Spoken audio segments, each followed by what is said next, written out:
Muy buenos días, yo soy la doctora Giovanna Amador, residente del primer año del posgrado de cirugía pediátrica del Hospital Universitario de Caracas. Es un placer para mí estar con ustedes hoy acá presentándoles el siguiente caso clínico titulado Remanente del conducto onfalomesentérico. Los datos de nuestro paciente con las iniciales DH, edad 3 meses, peso 7.2 kilogramos, procedente de Coche, Distrito Capital. El motivo de consulta fue una hernia umbilical atascada. La fecha de su ingreso fue el 7 de agosto del año 2019, número de historia 111-5076. En cuanto a la enfermedad actual, esta inicia el día 6 de agosto del año 2019, un día previo a su ingreso, caracterizado por presentar aumento de volumen en región umbilical, asociado posteriormente dolor de moderada intensidad, motivo por el cual es trasladado el día 7 de agosto del año 2019 al Hospital Universitario de Caracas, ingresando por el área de emergencia pediátrica, donde es evaluado por el equipo de guardia administrando analgesia y crioterapia local. En vista de no evidenciar mejoría, interconsultan a nuestro servicio, donde posteriormente se evalúa y se ingresa. Entre los antecedentes neonatales y familiares de importancia, el paciente fue producto de madre de 21 años de edad, primigesta, 0 abortos, obtenido por parto autóxico simple a las 36 semanas de gestación por ruptura prematura de membranas de 12 horas de evolución. Obtuvo un peso al nacer de 2,5 kilos, una talla al nacer de 47 centímetros y al momento del nacimiento se evidenció un BDRL reactivo débil, por lo que meritó hospitalización durante 10 días. La madre también presenta BDRL reactivo controlado para el momento. Al examen físico de ingreso, los signos vitales del paciente se encontraban dentro de los límites normales, con una frecuencia cardíaca en 112 latidos por minuto, una frecuencia respiratoria en 30 respiraciones por minuto, regulares condiciones generales. Lo positivo del examen físico, el abdomen se encontraba blando, depresible, con aumento de volumen en región umbilical, indurado, no reductible, doloroso a la palpación, con cambios de coloración evidenciándose, como se puede ver un poco en la foto, hiperemia alrededor de la cicatriz umbilical. Los ruidos hidroaéreos estaban presentes y a nivel de los genitales el ano estaba permeable. Neurológicamente el paciente se encontraba irritable. Se realizan paraclínicos de ingreso, los cuales reportan una hemoglobina en 8.6 gramos por decilitro, hematocrito en 28.4%, con una cuenta blanca en 14.800, neutrófilos en 80%, con unas plaquetas en 562.000. Glicemia, urea y creatinina dentro de los límites normales, tiempo de coagulación dentro de los límites normales y serología para HIV y BDRL negativo. El paciente es ingresado bajo la impresión diagnóstica de un abdomen agudo quirúrgico, hernia umbilical atascada. Acá se puede observar más detalladamente las fotos del importante aumento de volumen que tenía a nivel de la región umbilical. El paciente es llevado a quirófano el día 8 de agosto del año 2019, donde se realiza una laparotomía exploradora a través de una incisión transversa paraumbilical derecha. Los hallazgos encontrados principalmente fue un defecto aponeurótico umbilical de aproximadamente 1.5 centímetros de diámetro con contenido. Este estaba constituido por remanente del conducto onfalomesentérico de aproximadamente 5 centímetros de longitud e ilion distal. Se amplía la incisión de la aponeurosis hasta incluir el defecto umbilical. La persistencia de este conducto onfalomesentérico se encontraba a 45 centímetros de la válvula iliocecal de 5 centímetros de longitud aproximadamente, con cambios de coloración isquémicos en el tercio distal con áreas de necrosis firmemente adherido a la cicatriz umbilical. Además, también se evidenció un vaso nutricio que parte de meso de ilion distal. Acá se puede observar un poco más detallado el vaso nutricio que partía del meso y que irrigaba al conducto onfalomesentérico persistente. Las asas intestinales tenían buena coloración, sin dilatación, con hiperemia en segmento de ilion que estaba contenido en hernia umbilical, el cual posteriormente, al ser reducido, recuperó las características normales. Además, se evidenció que el colon derecho no tenía fijación, Resto de las asas intestinales no tenían ningún tipo de alteración. El procedimiento que se realiza primeramente es el pinzamiento y sección del segmento distal del conducto onfalomesentérico adherido a la cicatriz umbilical. Posteriormente se realiza la ligadura y sección del vaso nutricio del conducto onfalomesentérico. Seguidamente se realiza una resección en cuña con base amplia del remanente del conducto onfalomesentérico y por último una anastomosis ilio-ilial término-terminal a puntos separados con sutura Bicryl 3.0 en un solo plano. Se corrobora el adecuado calibre y la impermeabilidad de la anastomosis realizada.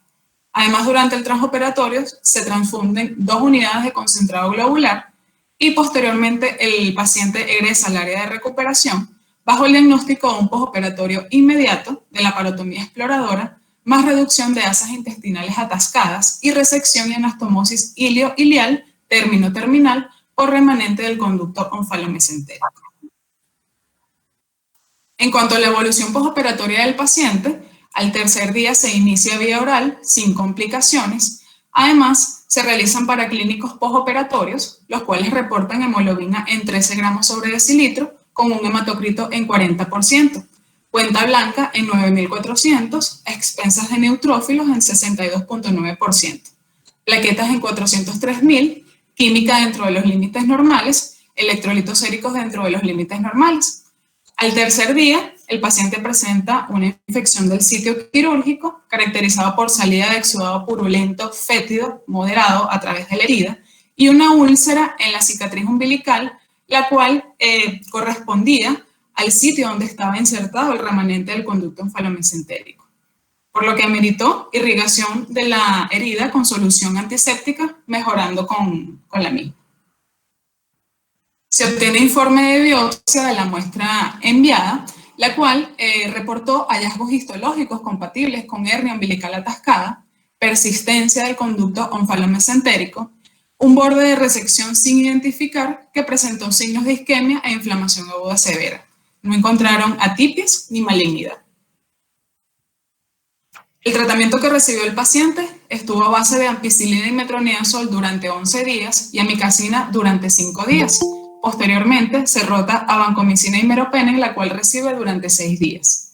El paciente, 17 días después del postoperatorio, egresa el día 26 de agosto del año 2019 bajo el diagnóstico de una hernia umbilical atascada en postoperatorio tardío de la parotomía exploradora, más reducción de asas intestinales atascadas y resección y anastomosis ilio-ilial término-terminal por remanente del conducto onfalomesentérico complicado con infección del sitio quirúrgico superada. Un año después, en su postoperatorio tardío, se realiza un estudio contrastado, un tránsito intestinal, debido al hallazgo que se había encontrado en el momento de la intervención, que no se había evidenciado fijación del colon derecho. El estudio fue realizado sin evidencia de alteración. Puede evidenciar ya la imagen tardía del paso de todo el medio de contraste. En cuanto a la revisión bibliográfica que se encontró con respecto al remanente o la persistencia del conducto onfalomesentérico, acá traigo un artículo de discusión, el cual se titula Hernia del cordón umbilical asociado con un conducto onfalomesentérico permeable. Fue realizado por M. Reisevic y colaboradores en el Departamento de Cirugía Neonatal, Clínica de Cirugía Pediátrica y Ortopedia en el Centro Clínico de Niš, en Niš, Serbia. Fue publicado en la revista de posgrados de medicina en enero-marzo del año 2017, volumen 63, número 1, en la página 58 a la 59. Ellos acá reportan sobre la hernia del cordón umbilical, la cual es un tipo diferente de defecto de la pared abdominal ventral. Acá el intestino generalmente se hernia en la base del cordón umbilical, que está normalmente insertado a través de un anillo umbilical permeable. Esta es una anomalía congénita rara, con una incidencia de aproximadamente 1 por cada 5.000 recién nacidos, y que a menudo se diagnostica erróneamente como un onfalocele pequeño. A diferencia del onfalocele, este tipo de anomalía no está relacionada con otras anomalías cromosómicas o a nivel intestinal. Sin embargo, se han encontrado asociación de la hernia con atresia colónica extracelómica, intestino corto y la persistencia del conducto onfalomesentérico. El caso que ellos presentan acá en el artículo es un caso inusual de un recién nacido a término con una hernia del cordón umbilical asociada a un conducto onfalomesentérico permeable, cuyo diagnóstico fue realizado posterior al nacimiento. Se obtuvo un recién nacido a término, obtenido por parto vaginal sin complicaciones a las 37 semanas de gestación, con un peso al nacer de 2,480 kilos, sin alteración en el periodo prenatal ni anomalías durante el embarazo. Al inicio, sospechan de un onfalocele pequeño. Sin embargo, un examen cuidadoso reveló una hernia del cordón umbilical con evisceración intestinal prolapsada a través del cordón umbilical. Los exámenes posteriores no arrojaron anomalías asociadas con un estudio genético normal.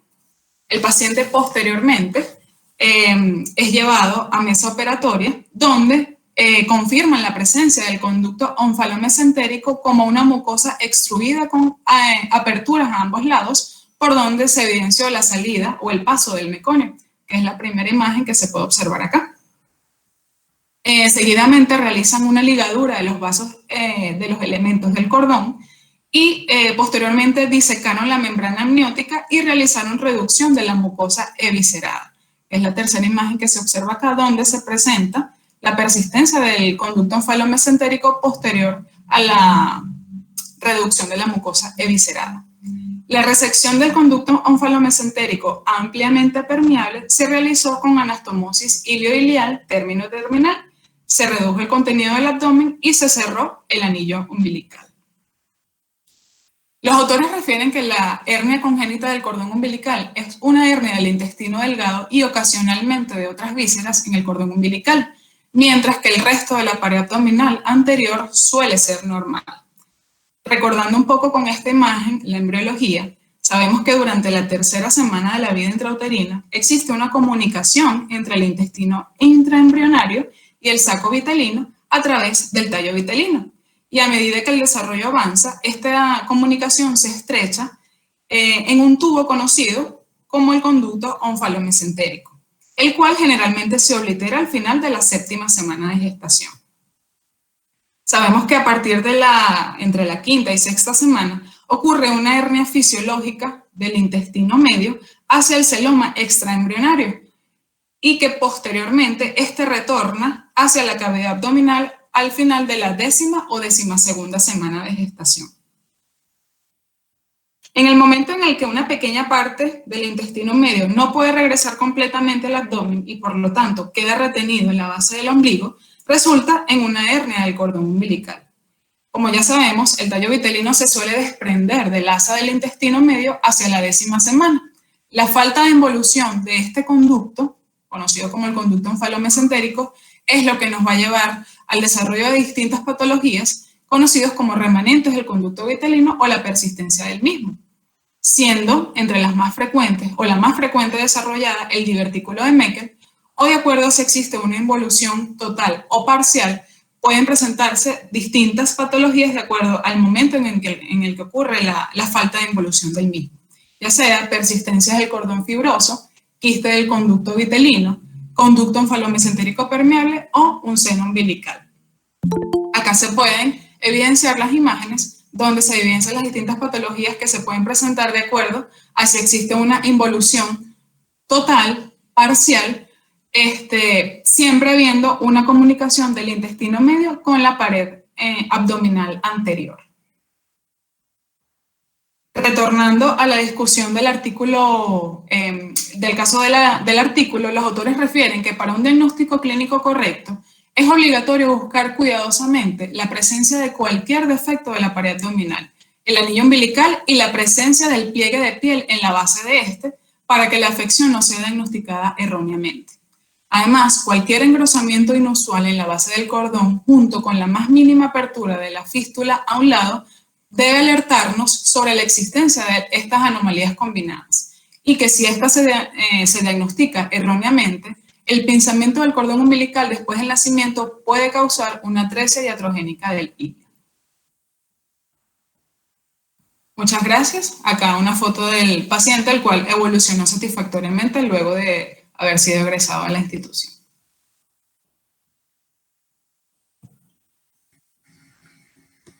Muchas gracias, doctora. Muy interesante el caso. Gracias. Le doy la palabra primero al doctor Vicente Fernández. Tu micrófono, a ver si te podemos oír desde Maracaibo. Buenos días. ¿Me escucha? ¿Sí? Buenos días desde Maracaibo. Hello, buenos días. Buenos días, ¿me escucha? Sí, te escuchamos. Si hablas, te escuchamos. Muchas gracias. Muchas gracias, Brenda. Felicito a la doctora Joana por la presentación. Felicito a la Junta Directiva por todo lo que está haciendo en tratar de unirnos más que sea por esta vía. Y saludo a todos mis colegas que están conectados y a los que no están conectados por cuestiones de internet y por cuestiones de cortes de luz acá en el Zulia. Bueno, doctora, interesante. No escuché muy bien por problemas de audio. Se trataba, cuando hicieron la resección, la biopsia, la resección en cuña. Y muy bien, eso es un solo plano, hicieron 2 planos de sutura. Un solo plano, doctor. ¿Escuchan? Sí, solo un plano. Un solo plano. Ya. Ya. Es costumbre, después de recién nacido en tu hospital, hacer un solo plano. Sí, realmente sí se realiza un solo plano comúnmente. Realmente depende también del cirujano.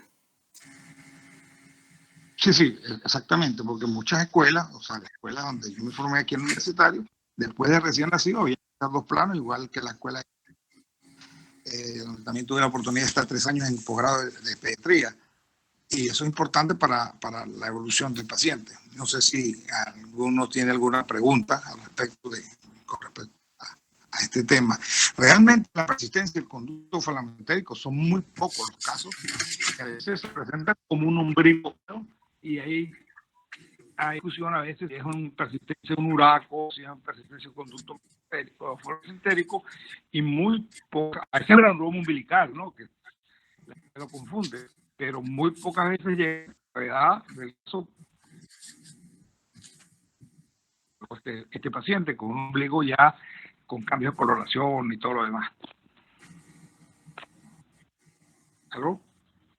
Sí, Sí, doctor, lo escucho. Aló.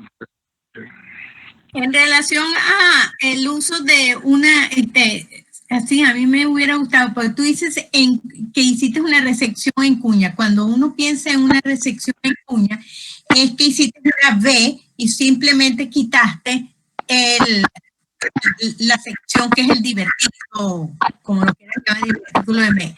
En cambio, tengo entendido que ustedes hicieron una resección completa a nivel de ilium y una anastomosis terminal, que Sí, correcto. es preferible y es lo ideal. Al doctor Sí. Fernández, nosotros hacemos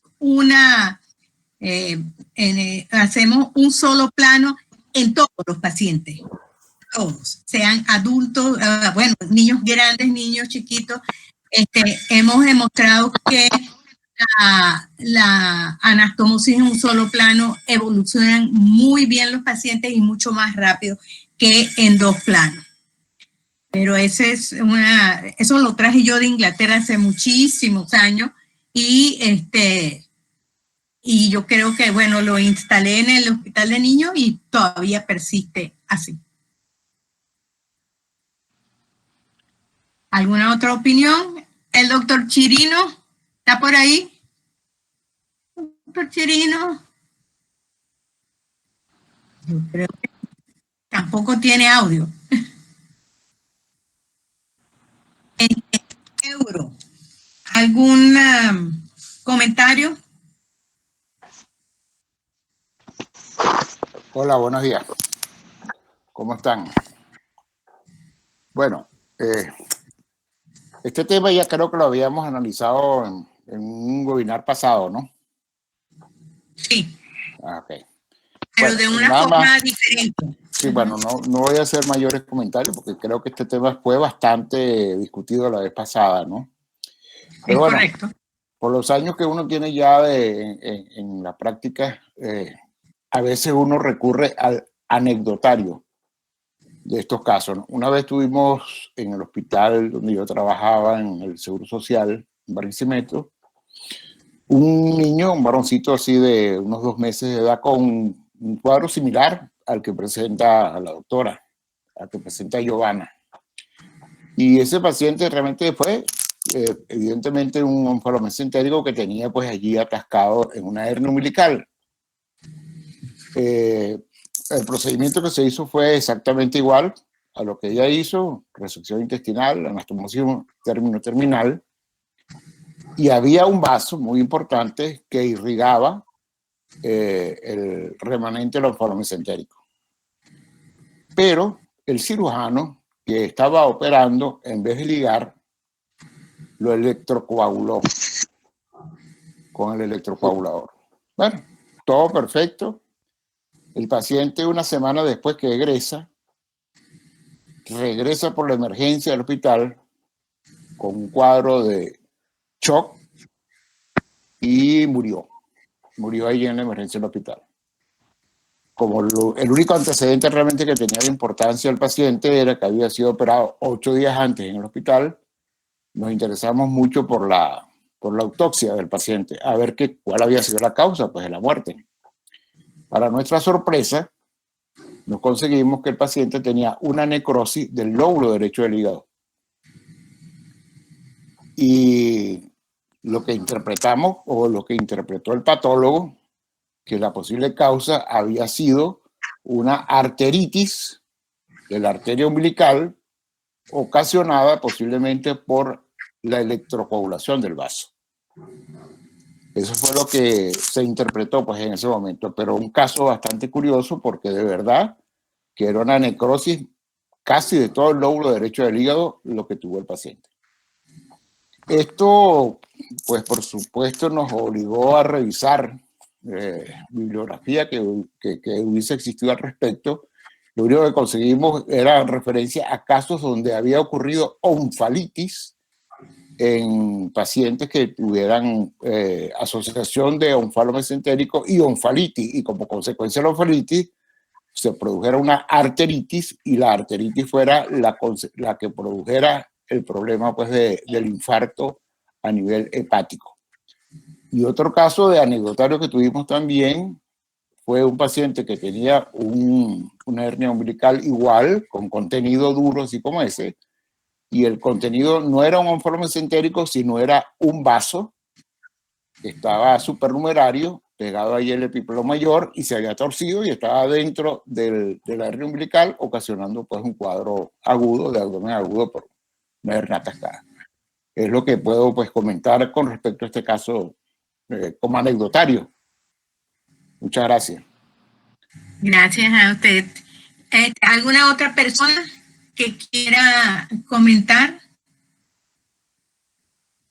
¿Algún caso que hayan visto? La verdad es que yo siempre estos casos he visto, creo que 2, ya hace mucho tiempo, siempre lo he identificado como un onfalocele cubierto. Parece un onfalocele, aunque parece una trompa de elefante, es un onfalocele cubierto, y cuando uno los interviene, que es lo que no hacerlo con mucho cuidado y buscar el contenido de ese saco, porque a veces puede pasar desapercibido que lo trates de meter para abajo y la hernia, o sea, el contenido, y no lo separes de la cicatriz y no te des cuenta que tienes un conducto onfalomesentérico presente, sea corto, sea largo, o inclusive sea un simple forma tubular. El doctor Briceño, que siempre tiene tantas anécdotas, ¿tendrá alguno por allí? Buenos días. Gracias. Buenos días. Bueno, la pregunta es la siguiente. ¿Era un divertículo de Meckel atascado?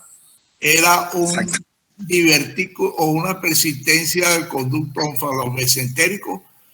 Porque si es persistencia del conducto onfalomesentérico, hay salida del conducto intestinal a través de la cicatriz umbilical. Si es una persistencia de Duraco, hay salida de orina a través de la cicatriz umbilical. Esto ha podido ser un divertículo de Meckel atascado, simplemente, creo yo, porque ¿qué había en la patología de esa pieza? Había remanentes de mucosa gástrica o remanentes de mucosa intestinal, que era en realidad, porque la impresión de que era un divertículo de Meckel atascado. Me da la impresión por la imagen de la pieza operatoria, porque la persistencia del conducto onfalomesentérico hay salida de líquido. Y no hay persistencia del conducto onfalomesentérico. Ese embriológicamente es así. Hemos tenido casos de conducto onfalomesentérico, de hernias, o sea, divertículos de Meckel, etcétera, mucho. Ese es el comentario mío. Gracias. Gracias, doctor. Bueno, con respecto a la biopsia, no reportaron que hubiera mucosa gástrica presente. Sin embargo, en el momento de la intervención, se descarta que sea un divertículo en vista de que esta estaba permeable. En el momento en que se hace se separa de la cicatriz umbilical, el conducto estaba permeable. Lo único que realmente no permitía el paso de contenido intestinal a través de la pared abdominal era la piel, pero no estaba sellado como un divertículo, sino que estaba permeable el conducto.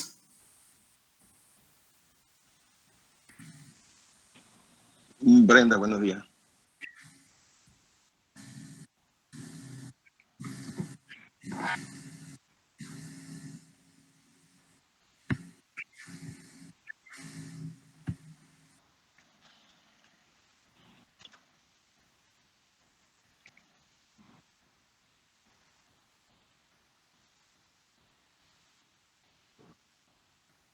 Brenda, ¿me escucha?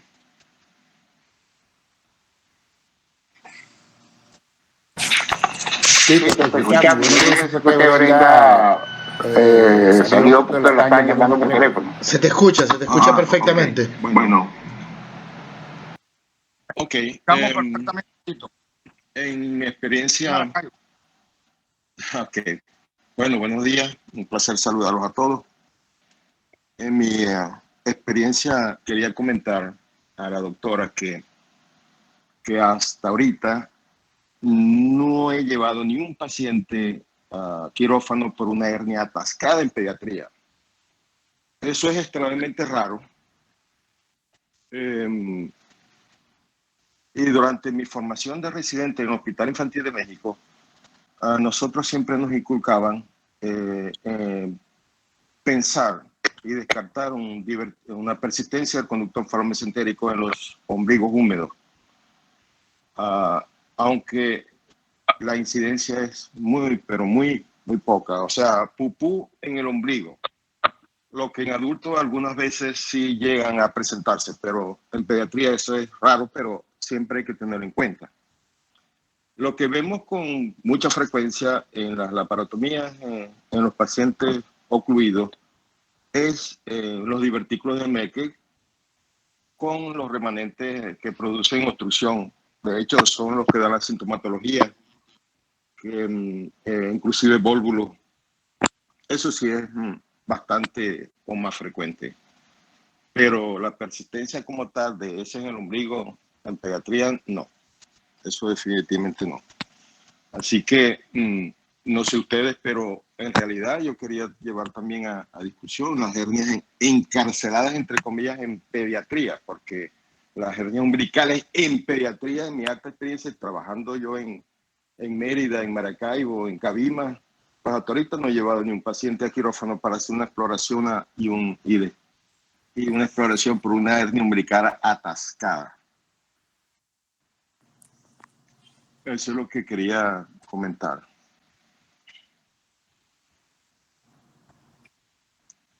Sí, eso es correcto, Tito.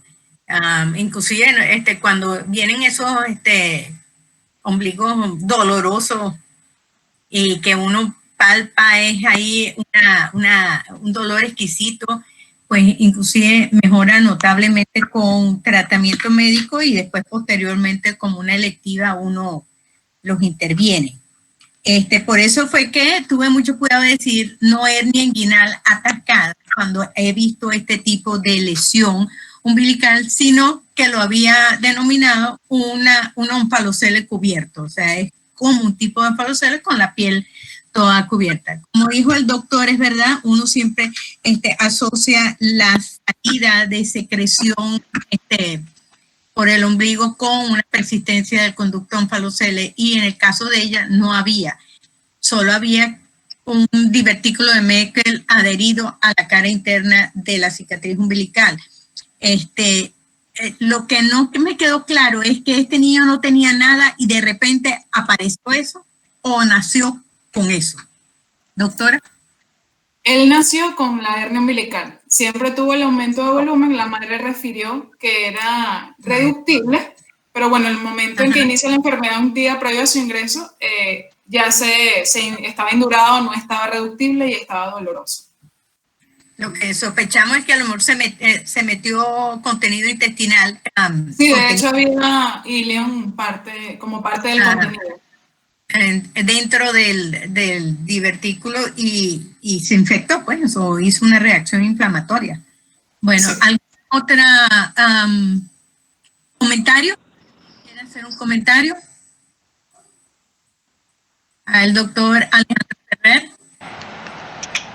Aló, ¿se me escucha?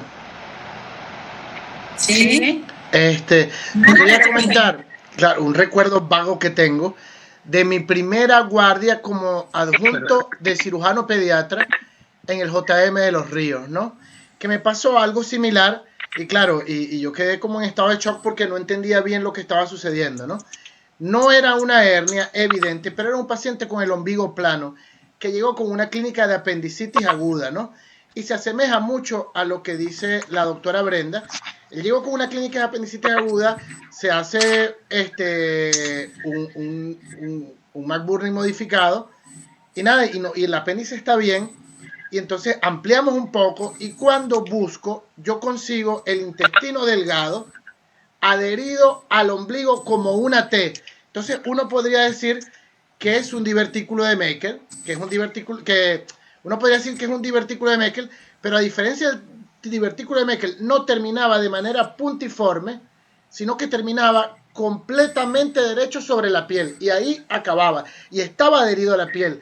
Y entonces yo tuve que quitar lo que estaba adherido a la piel. Bueno, en realidad me llamó mucho la atención, nunca había visto algo así en el posgrado, era mi primera guardia como adjunto y yo llamé a Alfredo Ramón y le dije a Alfredo Ramón, vente que no sé qué es esto. Y Alfredo Ramón se acercó al hospital en la guardia y me ayudó pues y finalmente cuando desprendemos era una cosa como describen los del universitario que terminaba completamente, o sea, no había una transición, sino que terminaba completamente en la piel, lo desprendimos y entonces allí hicimos la resección y la anastomosis. Y me parece algo similar, a diferencia que no protuía sobre un defecto umbilical. Ese era mi... y quería decirle a la doctora que me encantaron las láminas, que están muy bonitas, muy bien diseñadas. No solo las láminas, las fotos están muy claras. Los colores de las fotos están impresionantes. Están impresionantes. Muy bueno. Me encantó la presentación por los colores de las fotos y por el diseño. Muchas gracias. ¿Algún otro comentario de la gente del interior que hayan visto algo semejante?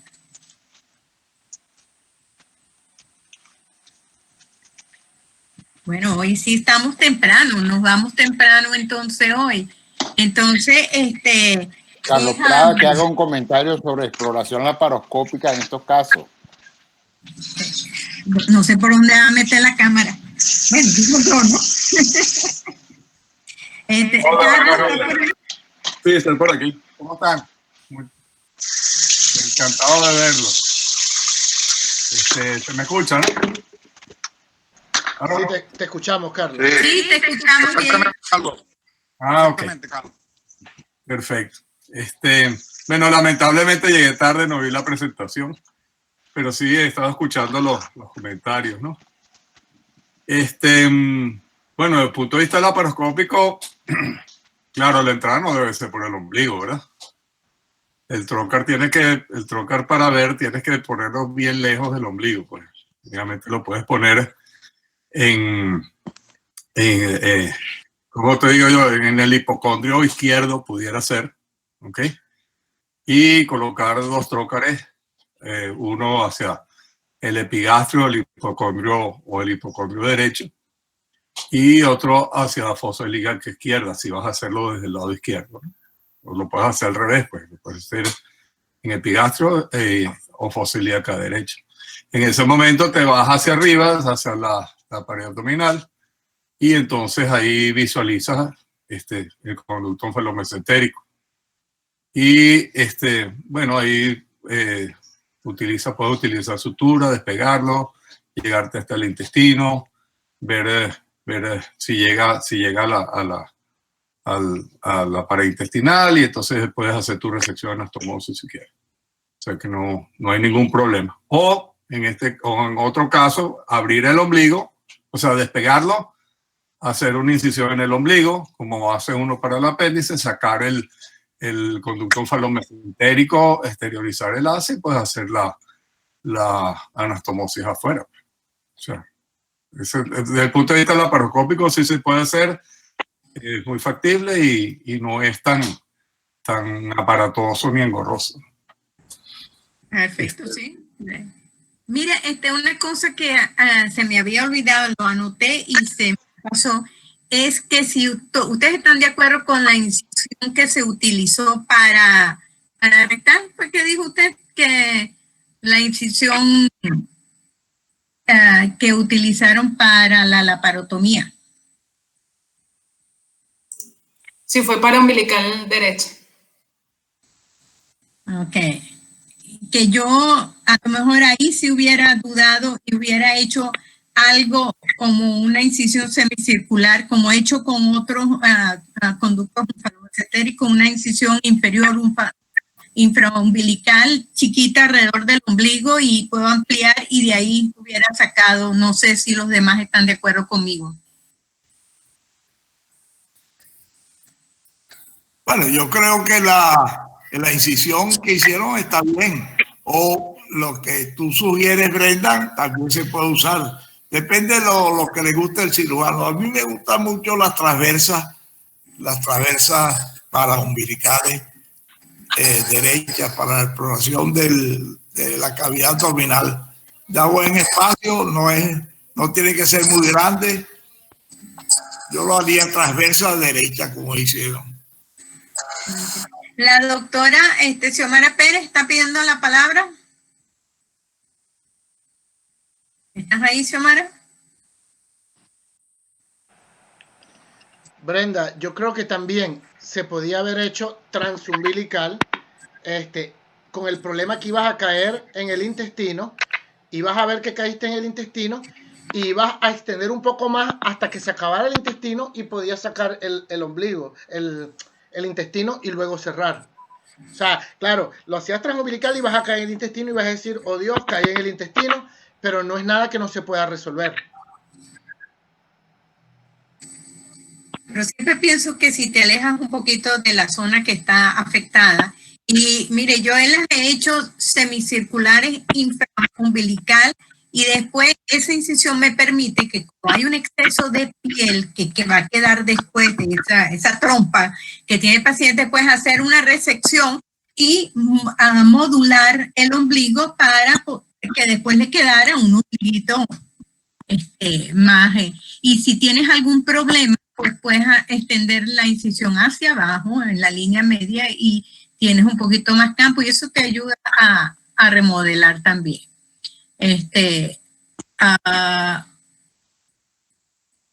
¿Alguien más? Tamara, ¿estás allí? Que quisiste la palabra. Ajá, Vicente. Hable, Vicente. Y Carlos Prada también está pidiendo la palabra. Con la incisión transversa umbilical que hizo ese paciente, ¿también hicieron la apendicectomía por inversión o normal? ¿O no hicieron de rutina? Porque eso puede prestarse a discusión, sobre todo para los que están en formación. No, que yo entienda, no le han hecho apendicectomía, Giovanna. No, doctor, no se le hizo la apendicectomía. No se le hizo. Ajá. Carlos.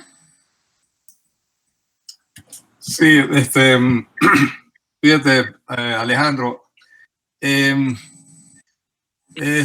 conducto falomesentérico hay que operarlo como que si fuera una fístula intestinal.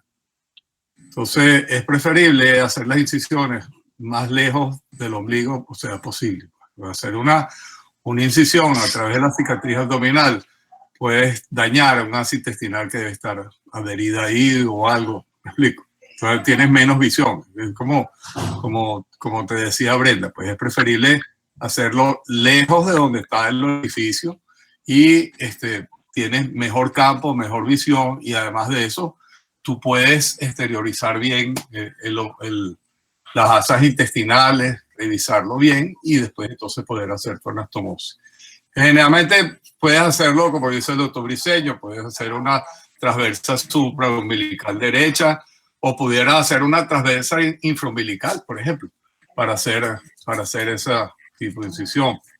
Brenda usa la arciforme porque, le da bastante campo, pero generalmente debería ser lo más lejos del ombligo posible para poder entonces trabajar mejor. Pero es que, fíjate, Carlos, una pregunta. Nosotros hemos venido por la laparoscopia y por algunas otras cirugías, hemos usado las transumbilicales, hemos intentado ver qué tanta utilidad además tiene la transumbilical. La transumbilical es una incisión que tú puedes ampliar hacia arriba o hacia abajo. Y si no la amplías mucho, todo queda incluido dentro del ombligo. Y si tienes que ampliarla más, pues la amplía más como si hicieras una media. Pero es muy estética. Y entonces la hemos probado, por ejemplo, los ombligos cuando los hacíamos umbilicales, los píloros, cuando los hacíamos umbilicales, hacíamos el tambianche, hacíamos la semicircular, el omega, ¿no? Y después nos preguntamos, ¿por qué tenemos que hacer el omega? ¿Y por qué no podemos hacerlo transumbilical? ¿Será que transumbilical nos sale el píloro por la herida? Y efectivamente nos salía por la herida. En estos días hicimos un tumor de ovario gigantesco, un teratoma, creo, no, era un teuquístico, pero súper gigantesco, tenía contenido sólido y quístico. Hicimos una media y decíamos, ¿por qué vamos a hacer la media como la hacen los cirujanos de adultos, dándole la vuelta al ombligo y después seguimos hacia abajo?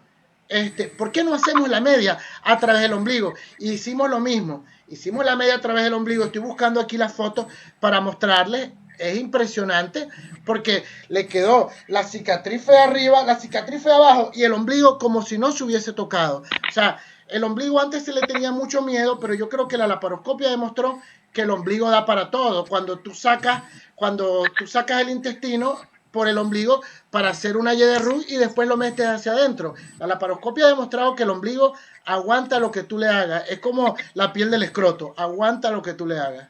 Ya ahorita busco las fotos, si puedo, y se las muestro.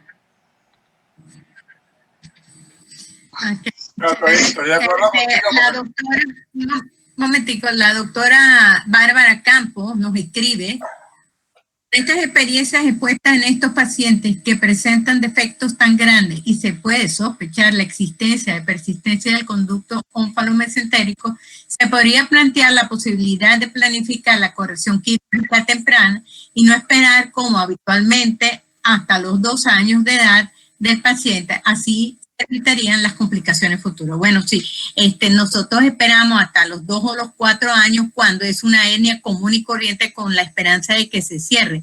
Pero un defecto tan grande con una formación que parece una trompa de elefante, pues muy difícil, uno debe esperar y debe resolverse en forma colectiva lo más pronto posible.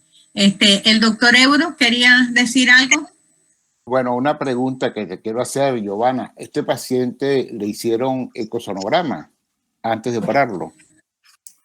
No, doctor, no fue posible en vista de que no había disponible en la institución en ese momento. No, creo que la vez pasada, cuando presentamos un caso similar a esto, hubo una discusión sobre la exploración ecosonográfica en estos pacientes que nos ayudaría mucho pues, a orientar realmente lo que hay de contenido en el cerne umbilical o inclusive pues, en los problemas que hay de ombligo. Es una exploración que de verdad no deberíamos de omitirla, pues yo sé que como estamos en los hospitales ahora, que estamos con tantas deficiencias, que una simple exploración ecográfica de verdad causa tantas dificultades hacerle en un hospital. Casi siempre hay que salir con el paciente fuera del hospital y hacerlo pues a nivel privado, ¿no? Pero como ustedes están en periodo de formación, los residentes,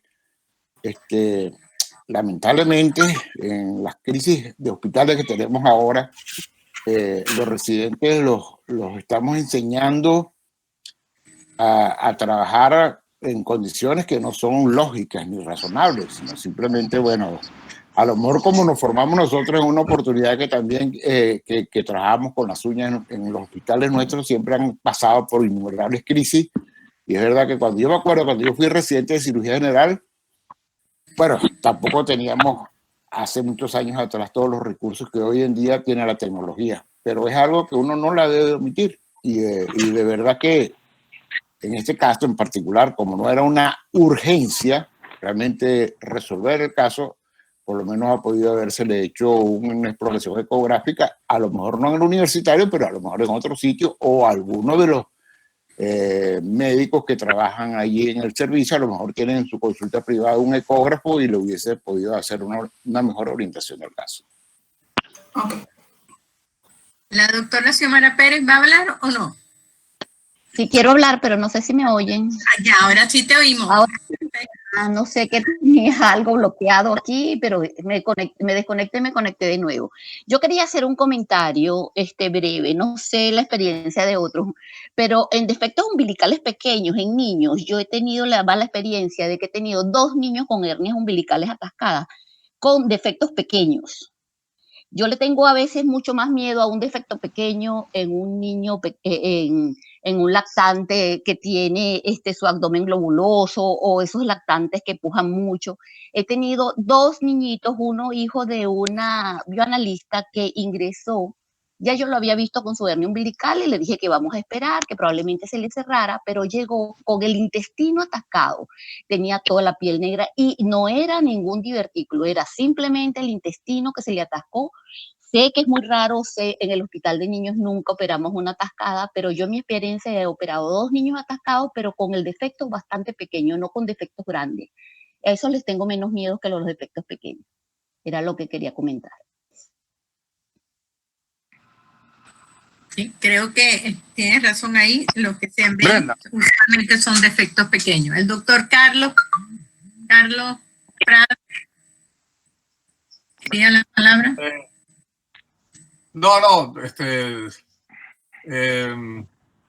Ya está dicho todo, no te preocupes. Gracias. Ok. Alejandro quiere poner.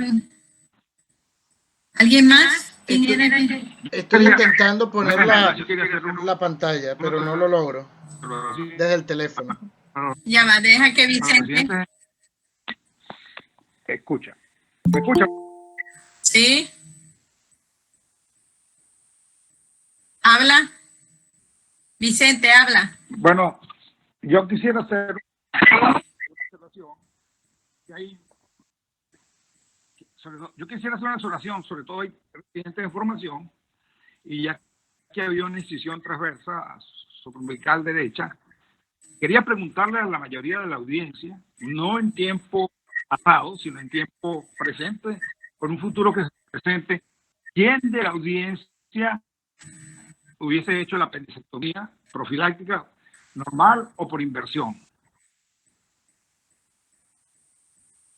o que es rutina en los servicios que ustedes manejan hacerla cuando hay otra patología? ¿Se puede hacer la apendicectomía por inversión?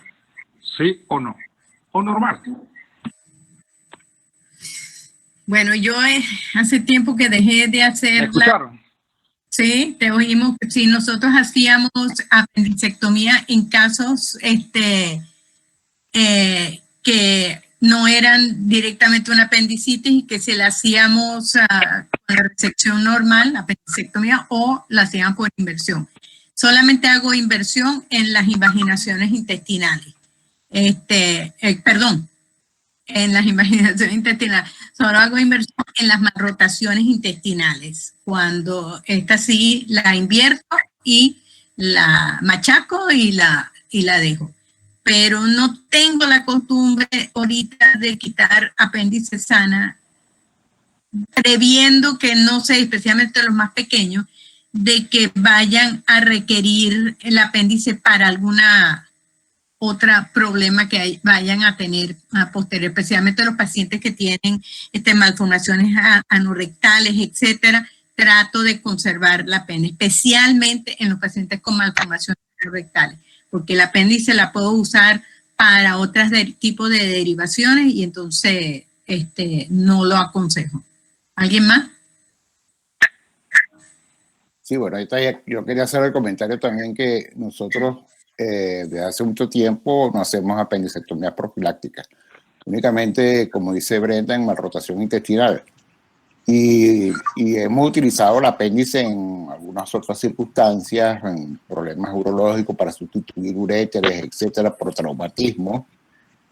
Para los urólogos, ustedes saben que utilizamos el apéndice para el microfanófilo. O sea, no es una práctica común hacer apendicectomía profiláctica y yo creo que a los residentes deberíamos enseñarles lo mismo. O sea, no hacer la apendicectomía a menos pues que exista pues una indicación específica, por ejemplo, como las malrotaciones intestinales. Pido la palabra. Dele. En las invaginaciones intestinales que se reducen en forma abierta o ya sea laparoscópica, que se reduce el apéndice, si es una invaginación iliocecal, esa que ha sufrido daño o macroscópico. Yo en ese caso le quito el apéndice a ese paciente que se reduce la invaginación, a ese paciente yo le quito el apéndice.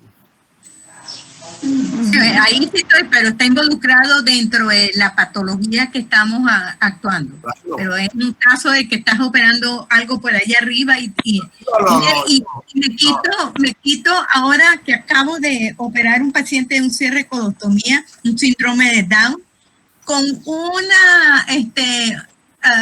un síndrome adherencial tan severo que ir desbaratando todo aquel intestino para poder acomodarlo en una forma ordenada, me conseguí un divertículo de Meckel. Y a pesar de que todos ustedes y hemos discutido que debemos hacer una resección total y anastomosis, en este caso hice una cuña y cerré. Rapidito, era un divertículo de Meckel corto, de base ancha, no tenía nada en su interior. Entonces, y me quedé pensando, ¿hago la apendicectomía o no la hago? Entonces decidimos hacerle la apendicectomía, ya que ya tenía una sutura cercana, porque es un abdomen que si a ese niño le da una apendicitis va a ser sumamente difícil volver a meterse allí para buscar el sitio donde está la apendicitis. Entonces, en ese caso sí lo hicimos. Muy bien hecho, Brenda, porque esos casos, hacerle otra laparotomía, entonces ya es un problema. Cuando yo me formé en los años 60, cirugía general primero y después pediátrica, en la cirugía general, así todos los pacientes se les sacaban, digamos, estaba haciendo una gastrectomía, le sacaban la apéndice a todos los pacientes. a todos estos pacientes vesícula, se les sacaba la apéndice. Esto en cirugía pediátrica después de muchos años ya no lo hacemos. Una laparotomía por otra cosa, no tocamos el apéndice. Carlos. Hola, Carlos. Ok, una pregunta, porque nosotros hacemos apendicectomías en malrotaciones. Tenía entendido que era porque el apéndice no estaba en el sitio, por si acaso le iba a dar una apendicitis, entonces teníamos que hacer una apendicectomía y entonces, como no va a estar en el sitio, entonces no vamos a poder encontrarla y entonces va a ser un problemón para hacer la apendicectomía más adelante, ¿no? La pregunta mía es la siguiente. Con la laparoscopia eso no es ningún problema porque tú la puedes conseguir en cualquier lado. Entonces, ¿se justifica ahora hacer una apendicectomía profiláctica en una malrotación intestinal? Es una pregunta que me hago así, diciendo, bueno, ¿se justifica o no? Porque yo te voy a decir mi opinión. Cuando tú no tienes disponibilidad para hacer una laparoscopia en todas partes, ni tienes el equipo, ni tienes el personal, entonces no podemos ahorita decir no se va a hacer más apendicectomía porque lo podemos hacer laparoscopia. Hay que evaluar ambas situaciones y te juro que a veces uno sale corriendo con un muchacho que está obstruido, que no sabe, este muchacho tiene un dolor abdominal y tú estás lidiando con porque si tiene el apéndice del lado izquierdo, de seguro que se va a perforar y vamos a tener una peritonitis. Entonces, la situación es bastante que te hace pensar. Y además, si estás parte del problema es también los padres, que mire, este niño ha sido operado por una laparoscopia porque tenía una malformación intestinal y la mitad de las veces, a veces los padres ni siquiera saben por qué los operamos. Entonces, para llegar al diagnóstico de que ahora tiene una apendicitis, no sé, yo creo que lo tuyo es factible. Es factible porque tú vas a meter la cámara y buscas, pero no lo podemos generalizar porque no tenemos cámara ni personal ni nada de eso entrenado. En el futuro, I'm sure. Es que mira, Brenda, yo quiero hacer otra pregunta. Para meterle más leña pues a esta conversación. ¿Cuántos hospitales en Venezuela estamos en capacidad de operar todas las apendicitis por laparoscopia? Porque fíjate, aquí en España, desde hace ya aproximadamente un año, ese comentario se lo hice a Carlitos Prada en estos días que estuvimos conversando, hay limitaciones para hacer cirugía laparoscópica ahora por los costos, porque ahora se están analizando los costos de la cirugía y entonces hay limitaciones para hacer este tipo de intervenciones rutinariamente por laparoscopia. O sea, hay que justificarlo, pues. Esa experiencia lo viví yo muy reciente, hace como una semana aproximadamente, que me operaron un nietecito aquí de 4 años que tenía un COVID, hizo una complicación del COVID, una apendicitis, y lo tuvieron que operar. Y bueno, se conversó con la cirujano pediatra para ver si lo podía hacer por vía laparoscópica, pues primero porque el niñito tenía un COVID y segundo porque realmente pues la corta edad, en fin, todas estas cosas. Bueno, ella tuvo que pedir un permiso a la dirección del hospital para poderlo hacer por cirugía laparoscópica, o sea que fíjate que no es tan fácil. Entonces mi pregunta es, ¿en los hospitales de Venezuela estamos así en esas condiciones de poder hacer todo por cirugía laparoscópica? Y discúlpame que nos estemos alejando del tema central. No, es interesante y es válido. Alejandro o Yamila, que están en el JM. Bueno, yo puedo decir algo. ¿Quién? Brenda. ¿Quién es? Roxana. Roxana. Hable usted, Roxana. ¿Cómo estás? Deja a la doctora Yamila. Dale. Eso, Vicente, ya hablaste mucho. Hola, ¿cómo está? Bueno, buenos días a todos. He escuchado todo lo que han conversado. Voy a empezar de atrás, desde la última pregunta, la que hizo el doctor Euro. Saludo. No solamente los hospitales públicos están con dificultad para hacer la laparoscopia, aún teniendo la laparoscopia. En la parte privada también es difícil por los costos. La parte económica ahora priva bastante. Hablaron también de las apendicectomías profilácticas. Aquí en nuestra escuela, nuestros residentes les enseñamos a no hacer apendicectomías profilácticas. Claro que hay casos de casos y el cirujano que opera es el que sabe si necesariamente la tiene que hacer o no. Pero de rutina no hacemos apendicectomías profilácticas, tomando en cuenta lo que tú dijiste, Brenda, y lo que dijo el doctor Euro, que la podemos utilizar para resolver otros problemas. Sustituciones de uréter y derivaciones en las malformaciones anorrectales, nitrófanos, etc. Con respecto también hablaron a recesión y anastomosis. Generalmente hacemos recesión y anastomosis en las persistencias de conductos ónfalo-mesentéricos y las hacemos en un solo plano en recién nacidos y lactantes. En los niños más grandes todavía hacemos 2 planos, pero es válido también, considero yo, que los que hacen un solo plano se puede hacer. Pero en esta escuela enseñamos a recién nacidos y lactantes en un solo plano y los niños más grandes en 2 planos. Hablaron también, me parece muy interesante el hallazgo, porque de una hernia atascada, bueno, tenemos que, cómo se resuelven como emergencia.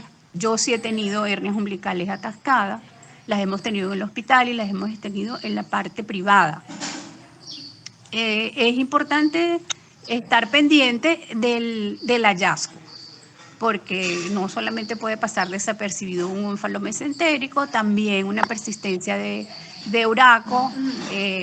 Yo, por ejemplo, recuerdo que tuve cuando residente y como adjunto las persistencias de ónfalo-mesentéricos, muy pocos casos, pero todos, como dice el doctor Briceño, han tenido ombligo húmedo con pérdida de contenido intestinal. Y los hemos corroborado pasando una sondita de alimentación número 5 y haciendo una especie de fistulografía. Y con eso lo hemos llevado a pabellón. El eco ayuda muchísimo en el diagnóstico. Pero es importante, pues, cuando estemos operando una hernia atascada, tener muy presente el hallazgo, no vaya a ser que pase desapercibido alguna de estas patologías. De todas maneras, los que yo he operado siempre han tenido pérdida de líquido intestinal o han sido una persistencia de uraco. Bueno, creo que respecto a la incisión también nosotros generalmente los resolvemos por incisiones infraumbilicales, pero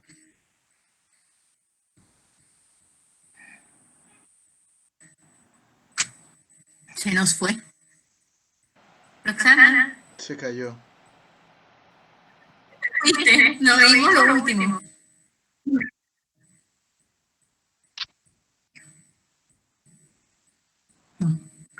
¿Alguien más quiere la palabra?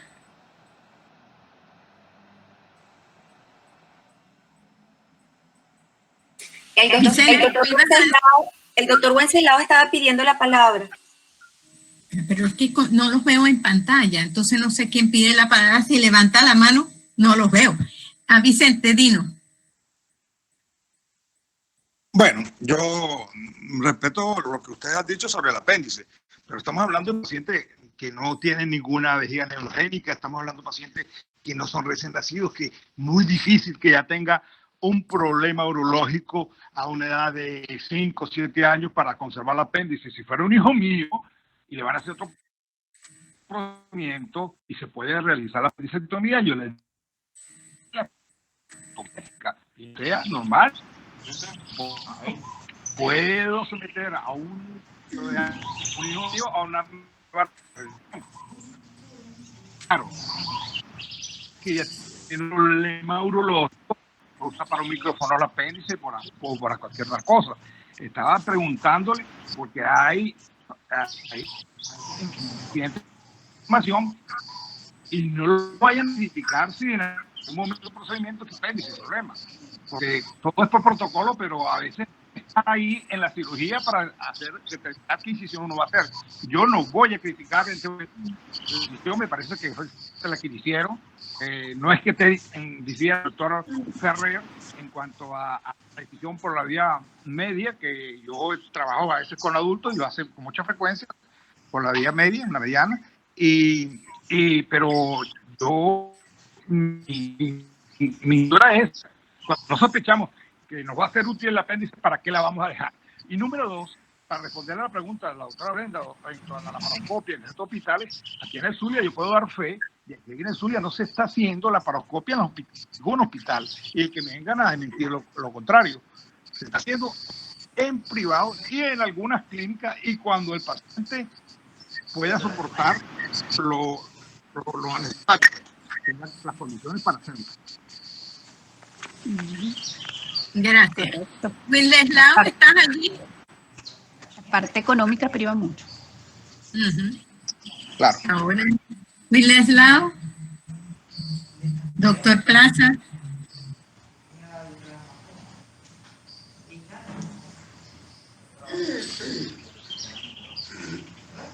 ¿Alguna otra? ¿Hay una? Doctor Plaza, ¿va a hablar?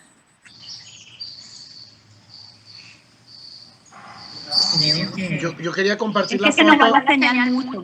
Yo quería compartir las fotos, pero creo que va a ser... No, pero creo que va a ser dentro de 15 días. Imposible. Porque como estoy grabando la pantalla, tengo que reducir esto para poderlas entonces abrir, sacarlas del correo y se va a ver feo en la grabación. Entonces en 15 días... Bueno, no la puedes enseñar. Sí, no hay apuro. Que tenemos ya hora y media. No hay apuro. Quiero recordarles que el 28-11, que es entre 2 semanas, vamos a tener nuestro reunión bimensual a cargo del Hospital Universitario de Barquisimeto. Entonces, por favor, le agradezco a la gente encargada de que esté seguro que vayan a tener conexión en ese momento y que sepan meterse dentro de Google Meet y compartir pantalla para que sea más fluido la presentación. Dime, Mira, Brenda, quería hacerle un comentario con respecto a costos hospitalarios, de lo que hay de diferencia aquí en España entre una cirugía convencional y una cirugía laparoscópica. Es un estudio que hizo el Hospital San Pau de Barcelona y hay un trabajo que está relacionado con eso. El costo hospitalario se incrementa en 1.000 euros cuando la cirugía es por vía laparoscópica para procedimientos menores. Cuando ellos hablan de procedimientos menores, por ejemplo, apendicectomía, colecistectomía, en fin, esas cosas. Cuando son procedimientos mayores, o sea, cuando es una cirugía, por ejemplo, de malformaciones anorrectales, etcétera, que se hacen por vías combinadas, Hirschsprung, en fin, todas esas cuestiones, los costos son todavía mayores. Se incrementa por cada hora de intervención de cirugía laparoscópica, aumenta aproximadamente 1.000 euros los costos hospitalarios. O sea, este es un trabajo hecho en hospitales públicos de la Seguridad Social. Ahora, imagínate tú cómo será eso en las clínicas privadas. Aquí la cirugía laparoscópica en las clínicas privadas es altamente costosa, muy costosa. Para un comentario, pues, para Carlitos, que es el que, y Vicente, que son los que tienen experiencia. Fíjate lo siguiente, Euro. Ok, puede ser más costoso porque estás utilizando materiales costosos, pues. O sea, una autosutura, por ejemplo, o estás utilizando ligasure, o estás utilizando el mismo equipo de laparoscopia. Pues. El equipo de laparoscopia son $80,000. Eso es lo que cuesta más o menos el equipo de laparoscopia normal, de alta definición. Pero fíjate, la primero te evita más días de hospitalización. Hay que hacerlo desde el punto de vista global. ¿Okay? O sea, te evitan los días de hospitalización, es mucho mejor para el paciente, es mejor tolerado, el paciente mejora cuando no tiene dolor, mejora mucho más. Y eso está comprobado en todos lados, ¿no? Entonces tú tienes una calidad de atención distinta, o sea, la calidad es distinta, pues. O sea, tienes muchas ventajas en una cosa, que sea más costoso, bueno, perfecto. Lo que pasa es que lo que están mandando hoy en día en todas partes del mundo y son las compañías de seguro, pues. Y entonces, ¿cuál es el negocio de la compañía de seguro? Cobrar y no pagar. ¿Entiendes? Entonces te dicen, no, mira, a mí lo que me interesa es que me atienda 100 pacientes. Pero ¿cómo? ¿Cuánto? O sea, ¿cómo lo vas a atender? Lo vas a atender mal. Pero 20 pacientes en una hora. ¿Cómo vas a atender tus 20 pacientes en una hora? ¿Y cómo va a ser la calidad de medicina que tú estás haciendo en ese momento? Entonces tú tienes que poner la cuestión en la balanza. O hago medicina de calidad o hago medicina de grupo, no sé, ¿cómo te digo yo? Masiva, pues. Ok, entonces, no sé, yo creo que siempre la tendencia es ir hacia adelante, pues. Si tenemos una cosa que es mejor, la cirugía robótica es carísima y por eso es que no ha tenido tanto auge, pero cada día tú ves que hay más cosas que se hacen con cirugía robótica y que de repente es mucho mejor para el cirujano y para el paciente. Pues fíjate que hay modelos para que tú puedas hacer la intervención 24 horas antes. Tú agarras una tomografía y le haces la pones en 3D, le haces una reconstrucción 3D, lo metes en el software del robot y ahí en el software del robot tú puedes simular tu intervención el día anterior y ya cuando tú vayas a hacer tu cuestión ya sabes dónde están los vasos sanguíneos, ya sabes por dónde meterte, ya sabes. Cónchale, eso es una cuestión de que es indudable. Tú tienes tantas ventajas con esto que uno no lo puede desechar. O sea, uno tiene que ir hacia adelante. No importa, pues, claro, uno tiene que ver las estrellas, pero tiene que tener los pies en la tierra. ¿Okay? Eso estamos totalmente de acuerdo, pero hay otra cosa, que si vamos a seguir haciendo lo que siempre hacemos, no vamos para ningún lado. Tenemos que hacer cosas distintas para ir hacia adelante. Entonces, por eso es que son mis preguntas. Yo sé que tenemos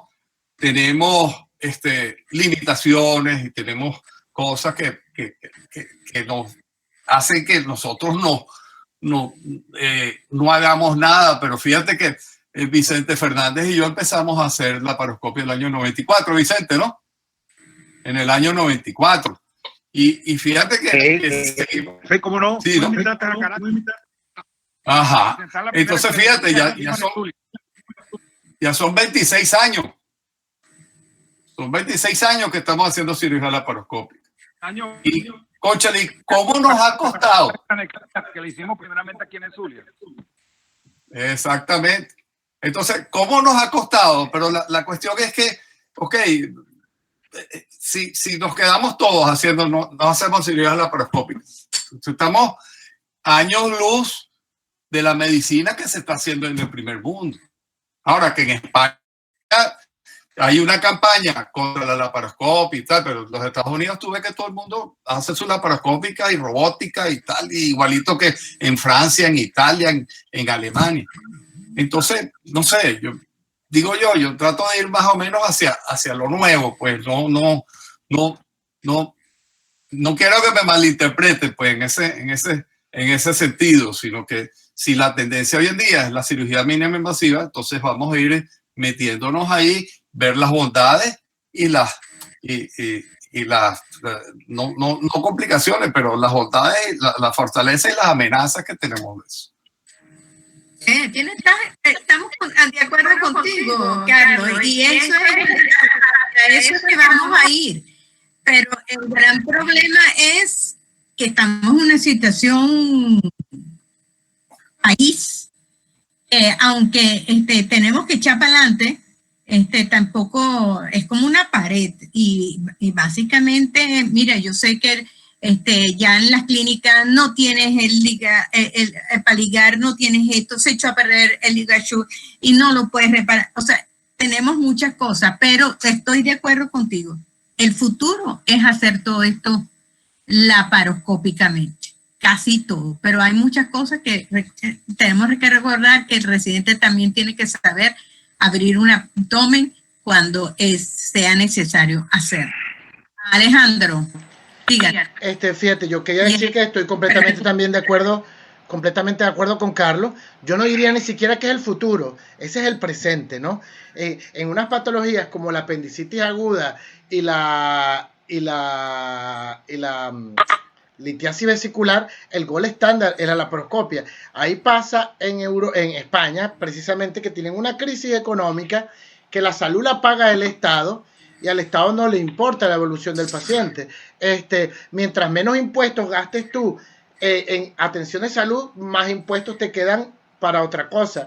Y Euro decía una cosa que a mí me llama la atención, que él decía, esto cuesta en la atención, en los hospitales de la atención pública. ¿Cuánto costará en privado? Yo te puedo asegurar, porque el Estado siempre es un mal administrador, y yo te puedo asegurar que en privado es mucho más barato el hacer la laparoscopia que en un hospital del Estado. Fíjate que, por ejemplo, esto es anecdótico, yo tuve un problema con la vesícula y me operó en la Santa Sofía el doctor Cantele. A mí me hicieron mi colecistectomía laparoscópica y a las 6 horas estaba en mi casa. A las 6 horas. Entonces, si tú tienes un paciente en la sanidad pública que opera por laparoscopia y que se queda 5 o 4 días en el hospital, al final termina siendo igual de caro. Entonces, el sector privado siempre ha sabido administrar mejor sus pacientes. Y como dijo Carlos, o sea, si la tomografía es más cara que la ecografía, entonces yo no voy a decir, voy a hacer pura ecografía porque la tomografía es más cara. O sea, los avances obviamente cuestan dinero, pero son mejores. El caballo, no sé, o sea, podríamos andar en caballo o andar en carro. Ustedes deciden qué prefieren. Ya vamos a andar en caballo, no te preocupes. Ahí te pasa. Mira, Alejandro, acuérdate que aquí en estos países del primer mundo, el instrumental no se rehúsa como lo rehusamos nosotros.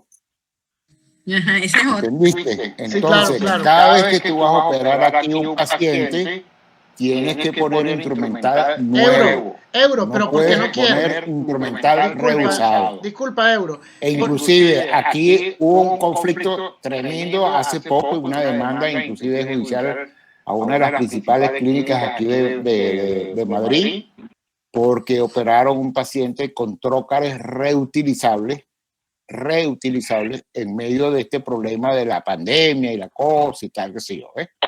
Y el paciente después, el paciente había entrado COVID negativo y después de la cirugía el paciente sale COVID positivo. Entonces, la tremenda demanda que le aplican a la clínica y hacen las averiguaciones es porque a pesar de que usaron el resto del instrumental descartable, utilizaron los trócares reutilizables.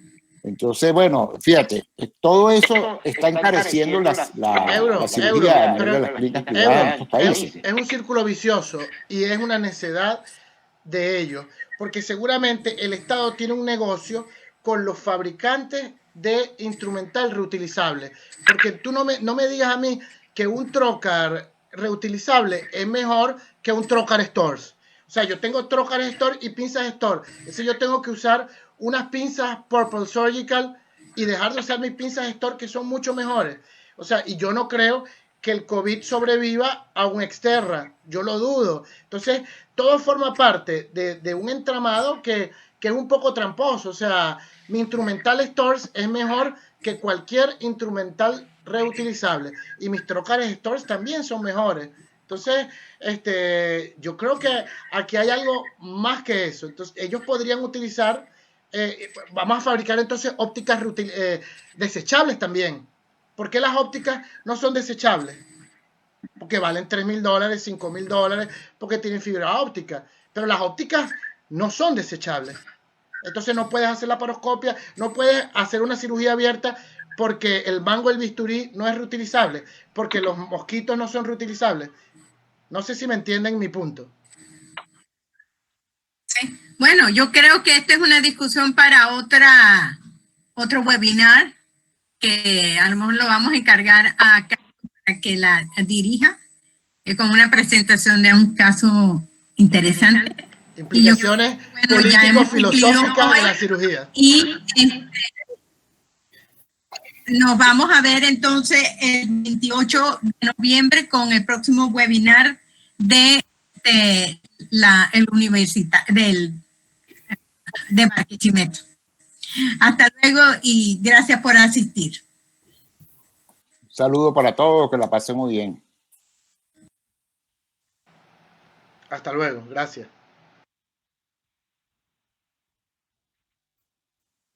Saludos a todos. Gracias, Brenda.